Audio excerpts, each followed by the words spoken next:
දැන් මේ දවස්වල එන්තරවාසි ප්‍රශ්නයක් යනවා ඔබතුමා එකක් කියනවා සුනිල් වටගල මහත්තයා තව එකක් කියනවා.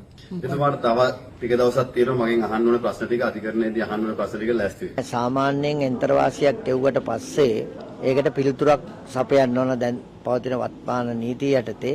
ඉතින් මම එතුමා මට එන්තරවාසියක් නෛතිකය එවලා තිබුණා.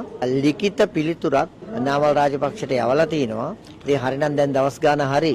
දැන් හරිනම් මම හිතුවා හැරෙන තැපෑලෙන්ම නඩුව දාලා මට සිතාසිය වයි කියලා.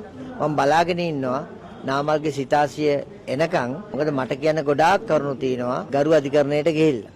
එයා නඩුව දැම්මොත් ඒ නඩුව ඇතුලේ මම නඩුවක් බිල්ඩ් අප් කරනවා හරස් ඉල්ලීමක් මගෙන්. මම එයා මගෙන් ඉල්ලන්නේ බිලියන 1යි. මම බිලියන 2ක වන්දියක් ඉල්ලලා ඒ එන්තරවාසියම මං සටහන් කරලා තියෙනවා. ඔබතුමා නීතිඥයෙක් එදායින අපි දන්න කාලේ ඉඳන් ඒ ප්‍රැක්ටිස් එකෙන්මද මේ ගහන්න හදන්නේ? ඉතින් අවුරුදු 26ක ප්‍රැක්ටිස් එකක් තියෙනවා මට අපහාස නීතියට විතරක්. අපහාස නීතිය මගේ විෂයක්. දැන් නාමල් රාජපක්ෂ හොඳටම කොට වරද්දගෙන ඉන්නේ. මොකද පැමිණිලිකරුවෝ කියන්නේ ඊටාම හොඳ පාරදෘශ්‍ය හොඳටම ශිෂ්ට සම්පන්න චරිතයක් තියෙන කෙනෙක් වෙන්න ඕන, සුද්ධ චරිතයක් තියෙන කෙනෙක් වෙන්න ඕන අපහාස නඩුවක පැමිණිලිකරු. එතුමාට අදට අධිචෝදනා පත්‍ර කීයක් ඇවිල්ලා තියෙනවද?